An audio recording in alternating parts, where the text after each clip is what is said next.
From darkness to glory. Eddie was 16 when he first watched the midnight drift battles from the shadows of a rain-slicked overpass outside Tacoma, his breath misting in the glow of taillights.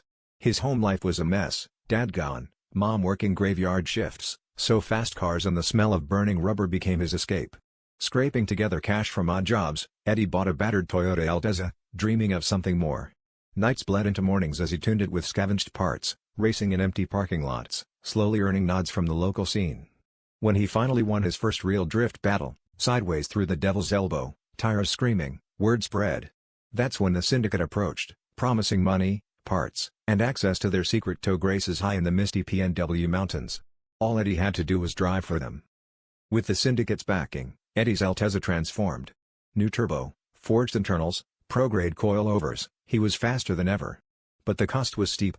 The syndicate's jobs weren't all racing. Sometimes he ran packages, sometimes he shook down rivals. He started missing school, missing calls from his girlfriend, Jess, who hated what he was becoming.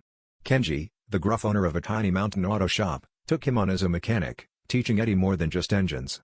Kenji warned him about the dangers of the mountain roads and the men who ruled them, but Eddie's hunger for respect drowned out the caution. Nights Eddie should have spent at the shop he spent drifting, chasing that next rush. With each win, his ego swelled, and so did the risks. It all began to unravel during a midnight run on the Togue. The police set up a surprise blockade, lights slicing the fog, and Eddie barely escaped, his heart pounding louder than his engine.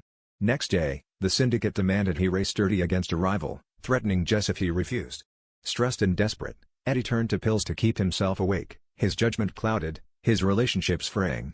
Kenji caught him nodding off at work, and after a heated argument, told him to get out before he killed himself or someone else. Alone and spiraling, Eddie realized he'd traded everything he loved for a hollow shot at glory. Facing the consequences, Eddie knew he had to make a choice. He cut ties with the syndicate, confessed everything to Kenji, and apologized to Jess. Together, they rebuilt the Altezza one last time, tuning it for a final, legitimate pro drift competition.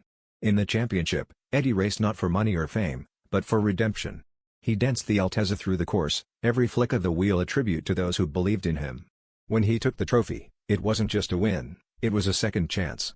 Eddie's legend grew, not as a syndicate stooge, but as a champion who fought for his soul on the edge of the mountain roads.